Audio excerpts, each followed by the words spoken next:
നമസ്കാരം. കഴിഞ്ഞ കുറച്ച് ദിവസങ്ങളായിട്ട് സോഷ്യൽ മീഡിയ ഗാർഹിക പീഡനം, സ്ത്രീധന പീഡനം, അതുമൂലമുള്ള ആത്മഹത്യ ഇതിന്റെ പിറകെയാണ്. ഞാൻ ഈ വാർത്തകൾ കണ്ടുകൊണ്ടിരിക്കുകയായിരുന്നു. ആ വാർത്തകൾക്കിടയിൽ ഒരു പേജിൽ വന്ന ഒരു ആർട്ടിക്കിൾ ഞാൻ വായിക്കാനിടയായി. എന്റെ ഓർമ്മ ശരിയാണെങ്കിൽ അത് ഭ്രാന്ത് പൂക്കുന്നിടം എന്ന് പറയുന്ന പേജിലാണ്. അതിൽ 2 എഫക്റ്റുകളെ പറ്റി പറയുന്നുണ്ട്. വെർദർ എഫക്റ്റും പപ്പജിനോ എഫക്റ്റും. ഇതിൽ പപ്പജിനോ തന്നെയാണോ അത് പ്രൊനൗൺസ് ചെയ്യുന്നത് എനിക്ക് അറിയില്ല. എനിവേ ഇത് രണ്ടും നേരെ ഓപ്പോസിറ്റ് ആയിട്ടുള്ള 2 എഫക്റ്റുകളാണ്. അതായത് മാധ്യമങ്ങളിൽ വരുന്ന സെൻസേഷണൽ ആയിട്ടുള്ള വാർത്തകൾ എത്രത്തോളം ആളുകളെ പോസിറ്റീവായും നെഗറ്റീവായും ഇൻഫ്ലുവൻസ് ചെയ്യുന്നുണ്ട് എന്നുള്ളതാണ് ഈ 2 എഫക്റ്റ് കൊണ്ട് ഉദ്ദേശിക്കുന്നത്.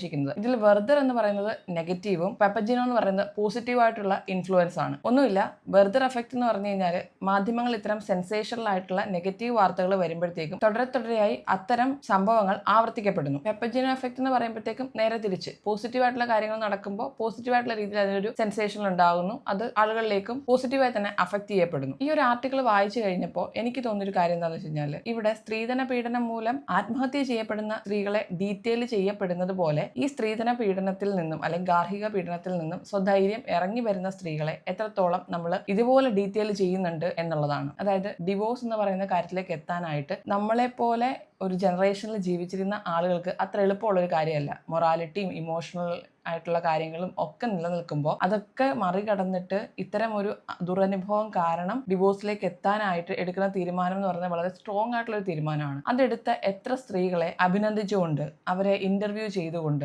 ഇത്രത്തോളം സെൻസേഷണലായി വാർത്തകൾ വരുന്നുണ്ട് എന്നൊന്ന് ആലോചിച്ച് നോക്കുക. ഈ ഒരു ആർട്ടിക്കിൾ വായിച്ചപ്പോൾ എനിക്ക് തോന്നിയൊരു കാര്യം എന്ന് വെച്ചാൽ ഇതാണ്: ആളുകളെ നെഗറ്റീവായിട്ട് ഇൻഫ്ലുവൻസ് ചെയ്യുന്നത് പോലെ തന്നെ പോസിറ്റീവായിട്ട് ചെയ്യാനുള്ള ഒരു പ്ലാറ്റ്ഫോമും ഇവിടെ ഉണ്ടാവണം. പറ്റുകയാണെങ്കിൽ ആ പേജിൽ കയറിയിട്ട് ഇതൊന്ന് വായിച്ചു നോക്കുക. ഈ ഒരു ആർട്ടിക്കിൾ ഈ വിഷയത്തെ പറ്റിയിട്ട് നിങ്ങൾക്കുള്ള അഭിപ്രായം എന്താണെന്നും ഉറപ്പായിട്ടും കമന്റ് ചെയ്യാൻ മറക്കരുത്. അപ്പോൾ ബൈ.